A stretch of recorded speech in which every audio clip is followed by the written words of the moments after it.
tayo didiretso sa airport sa Cebu. Doon tayo paalis ng Pinas. Change of plans. Asa watchlist daw ako eh. Bali, exit tayo ng Mindanao. And from there, magbabangkalan tayo. What? Sinabi ko naman sa'yo, hindi magiging madali ito eh. Kung gusto mo umatras, pwede pa. Kung iiwan mo ko dito, edi hindi ako titigilan ng mga investors na niloko mo kapag dito ako. Correction. Niloko natin. Precisely. Kaya dapat, kung nasan ka, nandun ako. Okay, sige. Gagawa ko na lang ng paraan. Pero stick to plan pa rin tayo. Aalis tayo, papuntang Mindanao. And from there, babiyahe tayo papunta Malaysia. Hanap na lang muna tayo ng ibang bansa na pwede natin stayan hanggang sa mamatay ang issue. Pwede tayong mag-Europe, Caribbean, kahit saan. Madali na yan. I'm sure, hindi ako mahirapan. Dahil money is power. At marami ako nun. Okay.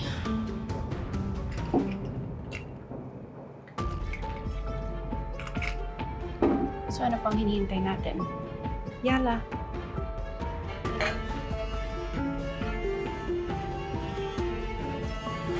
Oo, pare. Kailangan ko lang yung information. Oo. Para sa yung mga nagpaparenta ng helicopter. Kailangan ko ng information tungkol sa mga kliyente na lumipad kahapon.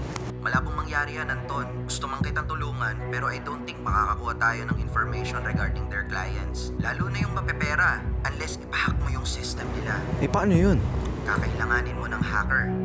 Yung magaling sa computer, pare. Kaso, illegal. Saka magastos. Sige. Salamat na lang.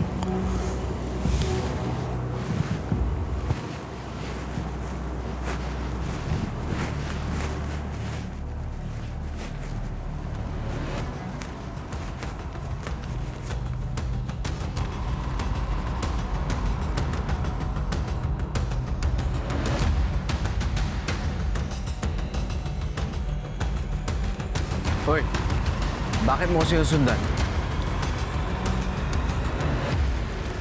Nick,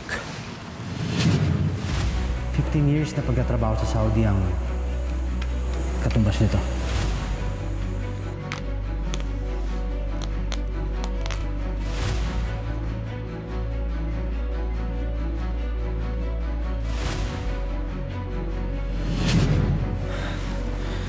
Ikaw pala yan, Nick.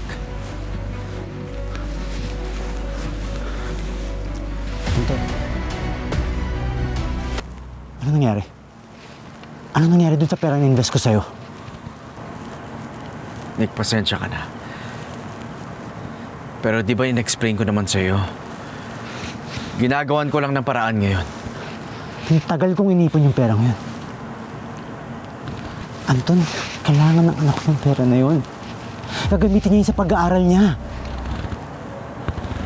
Anton, umasa ako sa'yo. Nagtiwala ako sa'yo. Ang sabi mo, lalago yung pera, di ba? Pero Nick, hindi ko naman alam na mangyayari to eh. Anong gusto mong sabihin ko sa asawa ko? Anong gusto mong sabihin ko sa anak ko? Nak, di ka mo na makakapag-aral eh. Kalimutan mo na yung pangarap mo na maging doktor. Ganun ba? Hindi naman kita tinatalikuran. Ang hiningi ko lang sa'yo, konting panahon lang para ayusin ko itong gulong to. Ang tagal ko na nag-aantay, Anton. Hanggang kailan ba? Nick, nakikiusap ako. Ako yung nakikiusap sa'yo, ha? Nagmamakaawa ako sa'yo. Kailangan ko yung pera na yun. Dahil hindi ko alam yung mararamdaman ko o yung mangyayari sa akin kapag hindi mo binalik sa akin yung pera na yun. Please!